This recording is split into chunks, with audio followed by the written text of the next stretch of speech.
Assalamualaikum warahmatullahi wabarakatuh. Sebelumnya perkenalkan, nama saya Sinta Fitriani dengan NIM 0061. Saya dari kelompok 2 ingin mempresentasikan hasil kerja kelompok kami dengan tema ilmu pendidikan dan pendidikan. Mungkin menurut teman-teman ilmu pendidikan dan pendidikan itu hampir sama ya, karena ada kata pendidikannya. Namun dari dua hal tersebut memiliki arti yang berbeda. Yang pertama, saya akan menjelaskan ilmu pendidikan. Apa sih ilmu pendidikan itu? Ilmu pendidikan berasal dari kata pedagogi yang berarti suatu kumpulan pengetahuan atau teori yang tersusun secara sistematis. Sedangkan pendidikan berasal dari bahasa Yunani, yaitu dari kata pais dan again. Pais memiliki arti anak dan again yang memiliki arti membimbing. Jadi di sini pendidikan yaitu bimbingan yang diberikan kepada anak atau seseorang. Di sini pendidikan juga disebut sebagai sistem yang dimana sistem tersebut terdiri dari beberapa komponen yang bekerja sama dan berinteraksi untuk mencapai tujuan bersama. Selanjutnya yaitu cakupan materi pendidikan. Jadi teman-teman, di dalam pendidikan itu kita tidak hanya semata-mata hanya mengajarkan pembelajaran seperti contohnya dengan materi IPA, IPS, Bahasa Indonesia, atau yang lainnya. Namun dalam mengajarkan pendidikan tersebut, kita juga harus memperhatikan beberapa aspek yang penting dalam pendidikan, seperti misalnya aspek kognitif, konsep pendidikan bagaimana, materi pendidikannya bagaimana, prinsipnya, prosedurnya. Jadi kalau kita mengajarkan pendidikan itu ngasal atau tidak sesuai dengan prosedur, yaitu tidak akan terwujud pendidikan yang baik. Jadi kita harus memakai prosedur yang baik dan benar. Misalnya contoh anak TK ataupun PAUD, jika kita beri pendidikan yang seharusnya pendidikan itu diterima saat ia SD, jadi dia tidak akan bisa menerima materi tersebut karena jangkauan umur yang belum berkecukupan untuk menerima materi tersebut. Jadi pendidikan itu harus benar-benar memperhatikan ya teman-teman. Jadi tidak asal kita hanya memberikan semata-mata pembelajaran, namun kita juga harus memperhatikan konsepnya, teorinya, dasar-dasarnya, dan aspek-aspek penting yang lainnya. Adapun hal-hal yang terkandung dalam sistem yaitu adanya satu kesatuan organis, yaitu di mana pendidikan itu harus memiliki satu kesatuan organis. Yang kedua yaitu adanya beberapa komponen. Ya, karena pendidikan tidak hanya bisa berjalan dengan hanya satu komponen saja, tetapi pendidikan itu bisa berjalan apabila ada beberapa komponen yang kemudian digabung menjadi satu yang kemudian membentuk tujuan bersama. Yang ketiga yaitu adanya keterkaitan antara komponen satu dengan yang lainnya, yaitu maksudnya jadi satu komponen dengan komponen yang lainnya itu harus saling berkaitan dalam pendidikan, karena kalau tidak berkaitan ya tidak akan tercapai pendidikan yang baik dan benar. Kemudian yang nomor 4 yaitu adanya gerak atau dinamika. Jadi di dalam pendidikan sebagai suatu sistem itu, pendidikan itu kita yang awalnya tidak tahu apa-apa kan menjadi tahu. Jadi di dalam proses pendidikan sebagai sistem itu kita itu mengajarkan dari yang ketidaktahuan menjadi tahu. Yang nomor 5 yaitu adanya tujuan yang akan dicapai bersama. Jadi pendidikan itu memiliki tujuan yang harus mewujudkannya itu bersama-sama teman-teman. Jadi tidak bisa sendiri, namun harus saling keterkaitan satu sama lain, dan itu harus kerjasama agar tercapai tujuan bersama yang lebih baik. Poin selanjutnya yaitu ada dasar ilmu pendidikan. Jadi ilmu pendidikan itu memiliki dasar ya teman-teman, tidak hanya terserah atau sembarangan gitu, tidak, tetapi pendidikan itu mempunyai dasar, yaitu dasar yang pertama yaitu seperti yang telah tercantum di Undang-Undang Nomor 20 Tahun 2003 Bab 1 Pasal 2. Yang kedua juga ada menurut Al-Quran. Menurut Al-Quran yaitu ada surat Al-Kahfi ayat 66 dan surat Al-Alaq ayat 1-5. Selanjutnya saya akan menjelaskan mengapa sih ilmu pendidikan itu sangat penting bagi manusia. Menurut teman-teman, ilmu pendidikan bagi manusia itu penting atau enggak ya? Kalau menurut saya ya sangat penting sekali, karena ilmu pendidikan itu sebagai fondasi kita untuk kita belajar, kita memperoleh ilmu pengetahuan, kita melatih keterampilan kita. Jadi menurut saya pendidikan itu sangat penting bagi manusia, karena dengan pendidikan kita itu jadi tahu caranya jadi manusia itu seperti apa manusia itu harus kayak gini, kayak gini, kayak gini.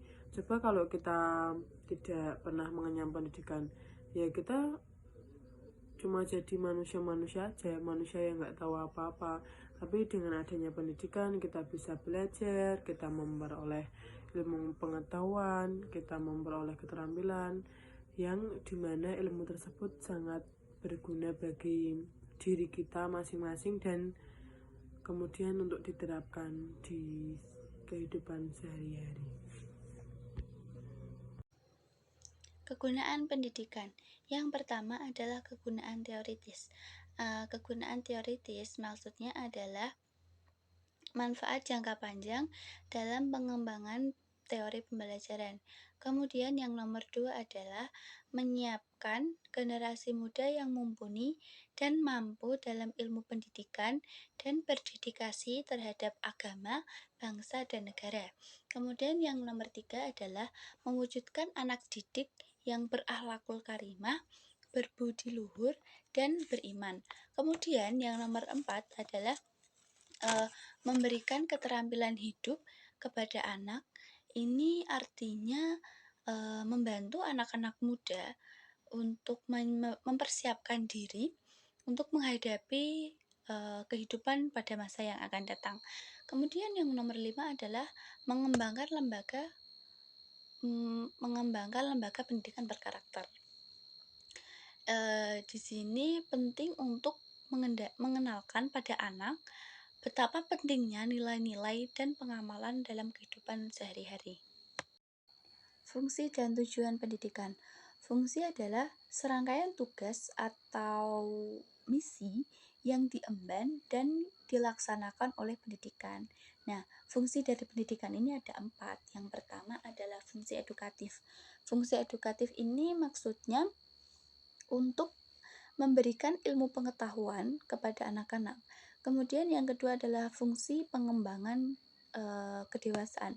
Fungsi pengembangan kedewasaan ini berpikir melalui proses transmisi dari ilmu pendidikan.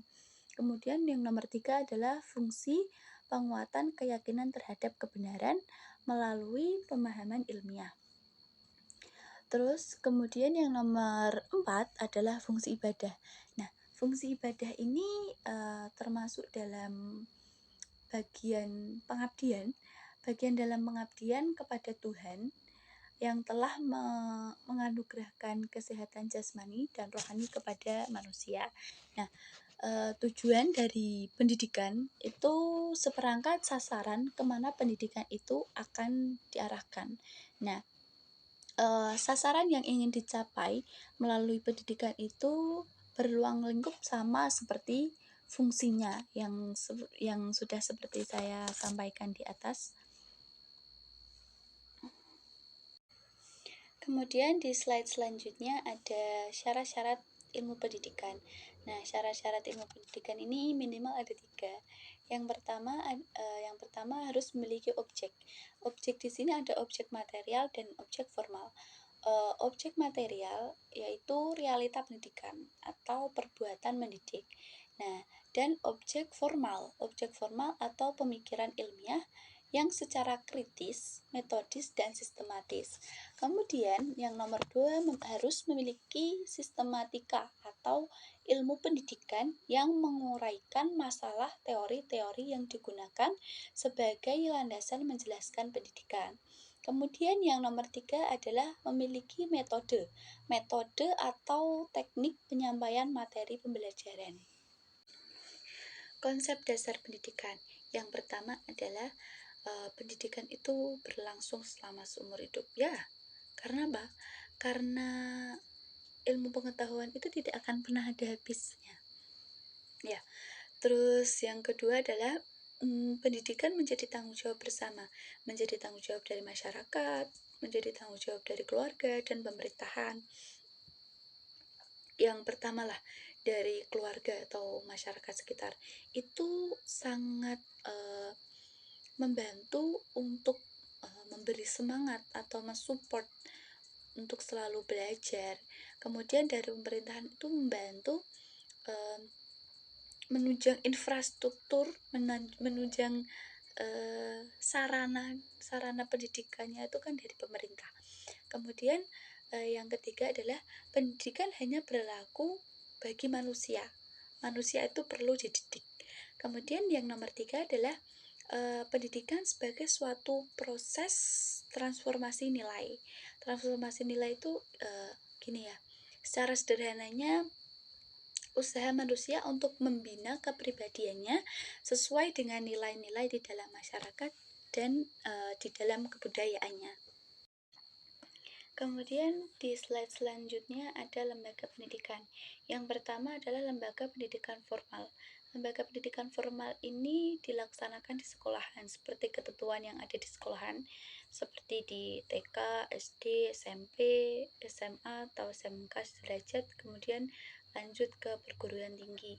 Kemudian yang nomor 2 ada lembaga pendidikan non formal. Pendidikan non formal ini dilakukan di luar sekolah dengan waktu yang mungkin terjadwal, kemudian dilakukan dengan sengaja, tertib, tapi di luar sekolahan. Nah, ini seperti contohnya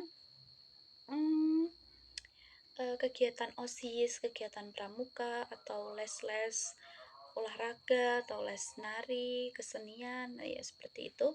Kemudian pendidikan informal. Pendidikan informal ini lebih ke inti di keluarga ya.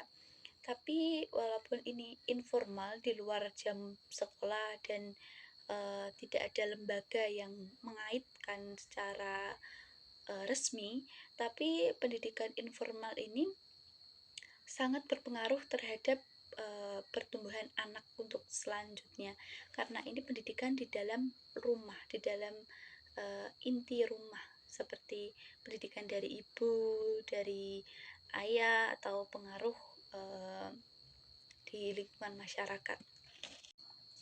Pendidikan sebagai proses penanaman karakter. Nah, yang pertama ini ada penanaman nilai moral, seperti nilai-nilai moral keagamaan, nilai moral sosial dan budayanya, terus ya masih banyak lagi. Kemudian yang nomor 2 adalah pengembangan karakter positif. Pengembangan karakter positif di sini seperti halnya dia kalau berbicara dengan orang selalu mengucapkan, kalau mau minta tolong, seperti minta tolong gitu ya, bilang tolong dong gini atau gimana gitu. Dia lebih mudah mengucapkan kata maaf dan tolong.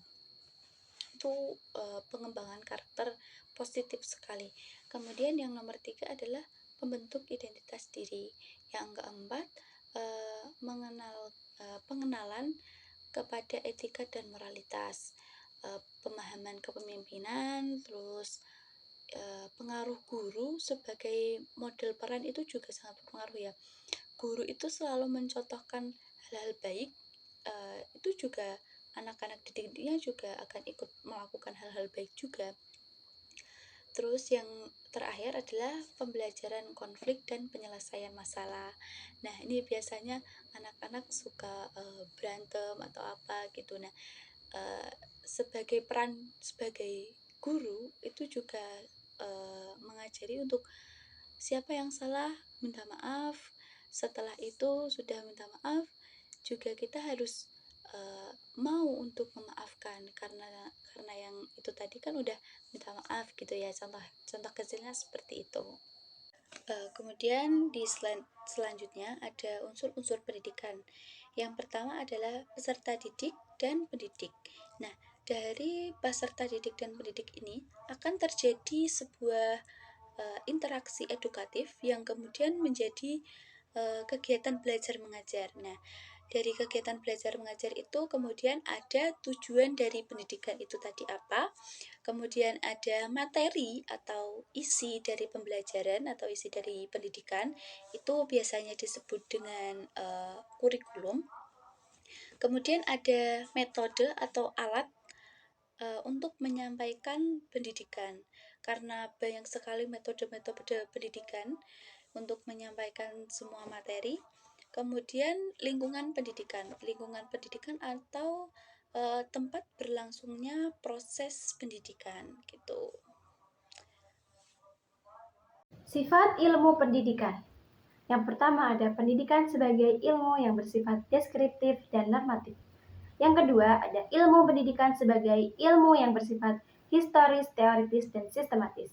Kemudian yang ketiga ada praktis pragmatis. Pendidikan sebagai ilmu yang bersifat deskriptif dan normatif. Pandangan filsafat tentang manusia itu sangat kompleks, sangat besar pengaruhnya terhadap konsep serta praktik-praktik pendidikan. Karena pandangan filsafat itu menentukan nilai-nilai luhur yang dijunjung tinggi oleh seorang pendidik atau suatu bangsa yang melaksanakan pendidikan. Nah, nilai yang dijunjung tinggi ini nantinya akan dijadikan norma untuk menentukan ciri-ciri manusia yang dicapai melalui praktik pendidikan secara sederhana. Misalnya nih, kita ambil contoh kecil di daerah kita aja. Ada anak kecil, sekolah tuh paginya berangkat sekolah formal. Nanti setelah pulang dari sekolah formal, anak-anak itu tadi tuh berangkat lagi untuk mengaji atau berada di madrasah yang semacamnya. Paling tidak secara langsung kita bisa mendeskripsikan kan norma-norma apa yang dianut oleh suatu negara atau suatu daerah tersebut ya. Jadi teman-teman bisa melihat aktivitas pendidikan yang dilakukan oleh suatu daerah tersebut itu apa. Itulah kenapa dikatakan pendidikan sebagai ilmu yang bersifat deskriptif dan normatif. Kemudian yang kedua ada ilmu pendidikan sebagai ilmu yang bersifat historis, teoritis, dan sistematis. Dalam ilmu pendidikan, kita tidak lepas dari teori-teori atau konsep-konsep tentang pendidikan dari para pendahulu yang selalu dipakai hingga sekarang. Maka itu dikatakan historis. Kemudian dikatakan teoritis dan sistematis karena ilmu pendidikan itu memberikan pemikiran yang tersusun secara teratur, logis, atau sistematis tentang masalah-masalah dan ketentuan-ketentuan pendidikan yang langsung ditujukan kepada perbuatan yang mendidik. Maka itu dikatakan teoritis dan sistematis. Kemudian yang terakhir ada kenapa pendidikan bersifat praktis dan pragmatis. Ya karena mudah dipelajari atau bisa dipelajari dan bisa dipraktekkan. Kalau mudah dan tidak mudahnya itu lebih ke relatif sih. Definisi pendidikan menurut para tokoh. Kami hanya mengambil 3 tokoh. Yang pertama ada John Dewey, kemudian Langeveld, dan Ki Hajar Dewantara. Menurut John Dewey, pendidikan adalah proses pembentukan kecakapan-kecakapan fundamental secara intelektual dan emosional ke arah alam dan sesama manusia. Kemudian Langeveld mengutarakan bahwa mendidik adalah mempengaruhi anak dalam usaha membimbingnya supaya menjadi dewasa. Usaha membimbingnya adalah usaha yang disadari dan dilaksanakan dengan sengaja antara orang dewasa dengan anak atau yang belum dewasa. Kemudian Ki Hajar Dewantara menyatakan bahwa mendidik adalah menuntun segala kekuatan kodrat yang ada pada anak-anak agar mereka sebagai manusia dan sebagai anggota masyarakat dapat mencapai keselamatan dan kebahagiaan setinggi-tingginya. Jenis-jenis pendidikan. Yang pertama ada pendidikan umum, pendidikan kejuruan, pendidikan akademik, pendidikan profesi, pendidikan vokasi, pendidikan keagamaan, dan yang terakhir ada pendidikan khusus. Yang pertama ada pendidikan umum atau pendidikan dasar dan menengah yang mengutamakan perluasan pengetahuan yang diperlukan oleh peserta didik untuk melanjutkan pendidikan ke jenjang yang lebih tinggi. Kemudian, yang kedua ada pendidikan kejuruan, pendidikan menengah yang mempersiapkan peserta didik untuk bekerja dalam bidang tertentu, yaitu disebut dengan pendidikan kejuruan. Ya. Kemudian yang ketiga ada pendidikan akademik atau pendidikan tinggi yang diarahkan terutama pada penguasaan, pengembangan disiplin ilmu, pengetahuan, teknologi, dan seni tertentu. Contohnya seperti program sarjana atau program pascasarjana. Lalu yang keempat ada pendidikan profesi. Pendidikan profesi merupakan pendidikan untuk mempersiapkan peserta didik agar memiliki pekerjaan dengan persyaratan keahlian khusus. Kemudian yang kelima ada pendidikan vokasi. Pendidikan vokasi merupakan pendidikan tinggi yang diarahkan untuk mempersiapkan peserta didik agar memiliki pekerjaan dengan keahlian terapan tertentu, maksimal setara dengan program sarjana. Yang keenam ada pendidikan keagamaan. Merupakan pendidikan dasar, menengah, dan tinggi yang mempersiapkan peserta didik untuk menjalankan peranan yang menuntut penguasaan ilmu pengetahuan tentang ajaran agama atau menjadi ahli ilmu agama. Contohnya seperti di pesantren, kemudian di MI, MTS, MA, MAK, sekolah tinggi teologi atau sekolah tinggi keagamaan. Dan yang terakhir ada pendidikan khusus. Jenis pendidikan ini adalah pendidikan yang diselenggarakan bagi peserta didik yang berkelainan atau peserta didik yang memiliki kecerdasan yang luar biasa yang diselenggarakan secara inklusif, seperti contohnya sekolah luar biasa. Kemudian konsep perkembangan pendidikan ada growth, learning, dan exercise. Growth yang artinya pertumbuhan. Ada dua, yaitu kualitatif dan kuantitatif. Kalau yang kualitatif itu ada proses belajar siswa, kemudian yang kuantitatif itu ada hasil belajar siswa. Kemudian learning, yang artinya belajar. Perubahan perilaku siswa yang dilakukan secara sengaja, yang bertujuan baik guna memperoleh ilmu dan juga pengalaman. Selanjutnya ada exercise, yang artinya berlatih. Bentuknya berupa metode latihan terhadap pembelajaran seperti ulangan atau berlatih dan semacamnya. Objek ilmu pendidikan. Yang pertama ada objek material berupa realita pendidikan, yakni perbuatan mendidik. Yang kedua ada objek non-formal, yaitu pemikiran ilmiah berupa kritis, metodis, dan sistematis. Sekelompok cabang ilmu mempunyai objek formal yang sama, misalnya manusia. Tapi, setiap cabang ilmu mempunyai objek material yang berbeda. Jadi, kesimpulan yang dapat kita ambil dari materi yang sudah dipaparkan adalah pendidikan merupakan kewajiban setiap manusia, seperti yang sudah diperintahkan oleh Allah Subhanahu wa Ta'ala dan Rasulullah Shallallahu Alaihi Wasallam. Fungsinya adalah sebagai tempat untuk manusia belajar melakukan berbagai hal, mengembangkan minat dan bakatnya untuk mencapai sebuah tujuan, yaitu mendapatkan kesejahteraan, menemukan jati diri kedewasaan, juga sebagai pengalaman dan perjalanan dalam kehidupan. Sekian dari kelompok 2, kurang lebihnya mohon maaf. Wassalamualaikum warahmatullahi wabarakatuh.